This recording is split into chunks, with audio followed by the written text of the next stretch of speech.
দুর্গাপুরের ভিরিঙ্গিতে তীব্র উত্তেজনা, বিজেপি বিধায়ককে বাধা তৃণমূলের, লক্ষণ ঘড়িকে বাধা তৃণমূলের।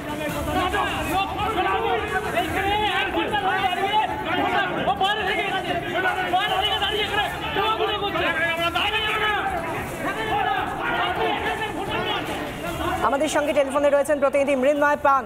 মৃন্ময়, বিজেপি বিধায়ককে কেন বাধা দেওয়া হলো, ঠিক কি ঘটেছিল?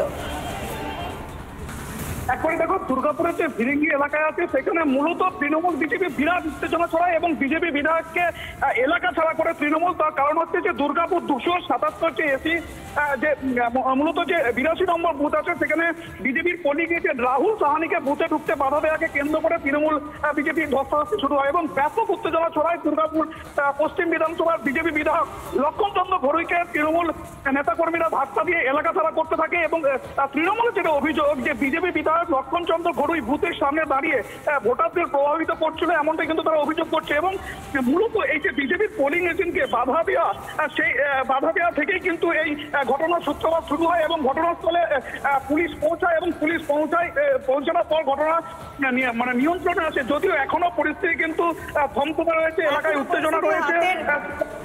পরিস্থিতি একেবারে সামাল দেওয়া সম্ভব হয়েছে এমনটা নয়। ধন্যবাদ মৃন্ময়।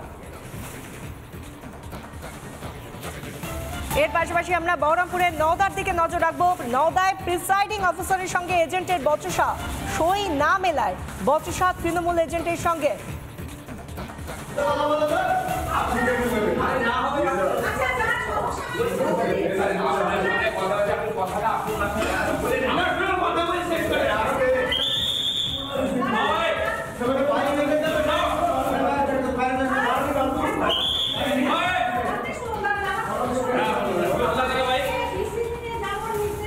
আমাদের সঙ্গে টেলিফোনে রয়েছেন প্রতিনিধি ইন্দ্রাশিস বাগচি। ইন্দ্রাশিস, নওদায় ঠিক কি ঘটেছে যে কারণে বচসা? একেবারেই দেখো, যেটা অভিযোগ করছে যে তৃণমূলের যারা এজেন্ট অর্থাৎ ইউসুফ পাঠান তৃণমূল প্রার্থী, তার যারা এজেন্ট আজকে ঢুকেছিল তাদেরকে সেখানে বসতে দেওয়া নিয়ে এবং কাজে কিন্তু অসংগতি দেখা যাচ্ছিল, এমনটাই কিন্তু অভিযোগ করতে হয়। এবং প্রিসাইডিং অফিসারের সঙ্গে এক প্রকার এই বিষয় নিয়ে কিন্তু একবার বচসার পরিস্থিতি তৈরি হয় এবং একেবারে বুথের মধ্যে কিন্তু এই বচসা চলতে থাকে। পরে সেখানে কেন্দ্রীয় বাহিনী যায়, কেন্দ্রীয় বাহিনীর যারা আধিকারিকরা সেখানে মোতায়েন ছিল তারা গিয়ে সেই বচসা থামায় এবং উভয় পক্ষকে সেখান থেকে সরিয়ে দেওয়ার চেষ্টা করে।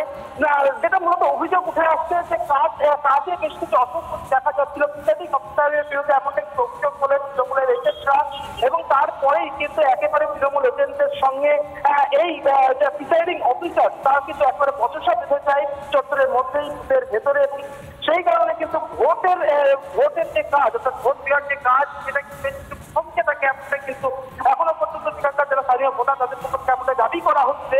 এবং বেশ কিছুক্ষণ ধরে এই বচসা চলার পর সেখানে কেন্দ্রীয় বাহিনী যারা মোতায়েন করা হয়েছিল তারা সেখানে পৌঁছায় এবং এই বচসা অর্থাৎ পক্ষকে একদিকে যেরকম তৃণমূলের যারা এজেন্টরা সেখানে ছিল, পাশাপাশি প্রিসাইডিং অফিসার এই বচসা তাদেরকে থামানোর কাজ যারা করে তাদেরকে উভয় পক্ষকে একবার সেখান থেকে সরিয়ে দেয়। বর্তমানে সেখানে পরিস্থিতি কিছুটা হলেও স্বাভাবিক রয়েছে, ভোটের যে কাজ সেটা কিন্তু শুরু হয়েছে।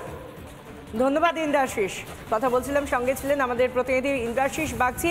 ভোট শুরুর আগেই প্রিসাইডিং অফিসারের সঙ্গে নওদায় একটি বুথে সেখানে বচসা তৃণমূল এজেন্টদের মধ্যে একজন এজেন্টের সই মিলছিল না, সেই কারণে তাকে ঢুকতে দেওয়া হয়নি এবং এই জায়গা থেকেই আমরা দেখতে পাচ্ছি বচসা শুরু হয়। কোথাও একটা স্বর্ণালী, একটা কোথাও গিয়ে বিক্ষিপ্ত অশান্তি হলেও সেই অশান্তিগুলো কিন্তু থেকেই যাচ্ছে এবং যে ক্ষেত্রে বারবার অভিযুক্তের কাঠগড়ায় আসছে তৃণমূল কংগ্রেস। একেবারেই তাই। যদি এই বিষয় নিয়ে সরাসরি চলে যাবে, এই মুহূর্তে আমাদের সঙ্গে যোগদান করেছেন অধ্যাপক ঝন্টু বড়াইক। আমি ঝন্টু বাবুর কাছে আসবো। ঝন্টু বাবু, গতকাল কিছুক্ষণ আগে আমরা কথা বলছিলাম যে গতকাল রাত্রে এই নির্বাচনের প্রথম খুন কেতুগ্রামে তৃণমূল কংগ্রেস কর্মীর, কিন্তু গোটা ভোট জুড়ে আমরা যদি দেখি সত্যি সত্যি নিশ্চিন্তে শান্তিপূর্ণভাবে যতই বাহিনী থাক, যতই যাই এত অনুদান থাক, ভান্ডার থাক, সবাই নিশ্চিন্তে রয়েছেন, সবাই ওভার কনফিডেন্ট রয়েছেন, শাসক হোক বা বিরোধী হোক, সেই অশান্তির বাতাবরণ কিন্তু রয়ে যাচ্ছে, অ্যাভয়েড করা যাচ্ছে না। দেখুন, কে নিশ্চিন্তে আছে জানি না, তবে শাসক কিন্তু সাংঘাতিক পরিমাণে উদ্বিগ্ন ভোট নিয়ে। আমি আপনাকে বলি, আমি গতকাল রাতেই ফিরেছি কিছু ভোট সার্ভের কিছু প্রাথমিক কাজ করতে। সেখানে গ্রাসরুট মানে একদম আপনি যদি ফিল্ডে গিয়ে তত্ত্ব তালাশগুলো করেন, বিশ্বাস করুন স্বর্ণালী, আজকে 8 দফা ভোট, মানে সবচেয়ে বেশি ভোট আজকে এই 4টের মধ্যে। এই জায়গাগুলোতে কিন্তু তৃণমূলের যে একক গড় নামে পরিচিত অঞ্চলগুলো, সেখানে কিন্তু তৃণমূল কিন্তু সাংঘাতিক পরিমাণে একটা আতঙ্কে ভুগছে। এই আতঙ্কের একটা বড় কারণ, দেখুন সংখ্যালঘু বেলগুলো তৃণমূল ভোট ধরে রাখতে পারছে না, এটা ভোট বিরোধ সমীক্ষাগুলোতে আমরা কিন্তু বারবার দেখাচ্ছি। এটা তো বলতে নেই যে তৃণমূলের নিজস্ব রিপোর্টও তাই বলে, মানে যে ভোট ব্যাংকটার খাতিরে তৃণমূল বারবার চ্যালেঞ্জ করে, গণতন্ত্রকে হত্যা করে। আপনি এই যে ভান্ডারের কথাগুলো বলছেন, আচ্ছা এই ভান্ডার তৃণমূল বারবার যেটা প্রচার করে, তৃণমূল কি ভান্ডার নিয়ে কনফিডেন্ট? কারণ তারা জানে মানুষ কিন্তু এই যে স্মল স্কেল ডেভেলপমেন্টটা, সেটা কিন্তু স্মল স্কেলেই দেখে, অর্থাৎ ক্ষণস্থায়ী ডেভেলপমেন্টকে মানুষ ক্ষণস্থায়ীভাবে মনে রাখে। আমি আসবো ঝন্টুবাবু, আমি আসবো এই মুহূর্তে সরাসরি আমি যাচ্ছি বর্ধমান দুর্গাপুর কেন্দ্রের দিকে নজর রাখছি। দিলীপ ঘোষ, তাকে দেখে স্লোগান দেওয়ার অভিযোগ উঠলো এবং এই মুহূর্তে আমাদের প্রতিনিধি ঈশান দেব চ্যাটার্জি দিলীপ ঘোষের সঙ্গেই রয়েছেন, ঘটনাস্থলে রয়েছেন। সরাসরি আমি দিলীপ ঘোষের যে খবর সেদিকে নজর রাখছি, ঈশানের কাছে আসছি। ঈশান, কি পরিস্থিতি সেখানে, কি হচ্ছে, কি চলছে ঈশান?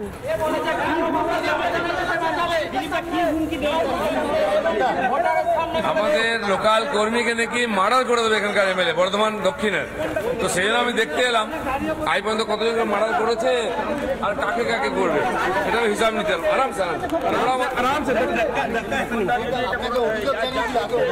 আমার কাছে ফোন এসেছিল যে ভয় দেখাচ্ছে এখানে এমএলএ, তাই আমি এলাম। আমি জানি না ওদের অভ্যাসটা করে পাল্টাবে, এরপরে হয়তো পাল্টে যাবে। চলুন স্বর্ণালী, তুমি শুনলে দিলীপ ঘোষ তিনি এখানে স্পষ্ট জানালেন যে এটা যে এলাকায় তিনি এই মুহূর্তে কনভয় থেকে নেমেছেন, এটা এই এলাকার বিধায়কের নিজের এলাকা এবং এখানে এসে বুথে বুথে কর্মীদের হুমকি দেওয়া হচ্ছে, খুন করে দেওয়ার, এমনটা দিলীপ ঘোষ অভিযোগ করেন। কি বলেছেন? কে বলেছে? ওই খোকন দাস বলেছে। খোকন দাস কখন? কেটে ফেলবো চাকরি, কত তোদের চুইয়ে আছে সব, একাই বলেছে। কি বলেছে আপনাকে? বিজেপির শক্তি কেন্দ্রের প্রমুখ আমি এইখানে ডাইরেক্ট দাঁড়িয়ে বলে গেছে যে কালাচাঁদ দাস, তোকে কোন বাবা বাঁচায়, তোকে রামদাও দিয়ে 5টার সময় কাটবো। এটা খোকন দাস নিজে বলেছে? বিধায়ক নিজে বলেছে, বিধায়ক খোকন দাস বিজেপি। এখানে ভোটাররাও ছিল, সাধারণ মানুষও ছিল, তারা বলেছে যে তোকে কোন বাবা বাঁচায়, বিজেপির কত বড় বাবা আছে। এটা কি আজকে বলেছে না কিছুক্ষণ আগে? আপনারা তার কোনো জবাব দেন? জবাব দেওয়া হয়েছে, কিন্তু এবার এইখানে তো সব 100 ছেলে রয়েছে। দিলীপ ঘোষ আসার পরে কি অভিযোগ? অভিযোগ সবাইকে জানাচ্ছে, আমাদের এমপি যে আছে তাকে জানানো হয়েছে, যা পরিস্থিতি হবে দেখবে দাদা বলে আশ্বাস দিয়ে গেছে। এখন এইটাই হচ্ছে বক্তব্য, দাদা কি অ্যাকশন না সেটা আমরা দেখবো, কেননা 5টার সময় আমাদের কাউকে রাখবে না। এখানে যত আমাদের ক্যান্ডিডেট রয়েছে, খোকন দাস। তুমি শুনলে এখানে বিজেপির শক্তি কেন্দ্র প্রমুখ দাঁড়িয়ে রয়েছেন এবং তার পাশে আরেক মহিলা রয়েছেন, তারা সবাই কিন্তু অভিযোগ করছেন যে এখানে খোকন দাস বর্ধমান দক্ষিণের যিনি বিধায়ক, তিনি নিজে এসে হুমকি দিয়ে গেছেন যে রামদাস দিয়েছে। ধন্যবাদ ঈশান। আমরা শুনবো দিলীপ ঘোষের সামনে ঠিক কি বলা হয়েছে, কি স্লোগান দেওয়া হয়েছে দিলীপ ঘোষকে সামনে রেখে, শুনুন।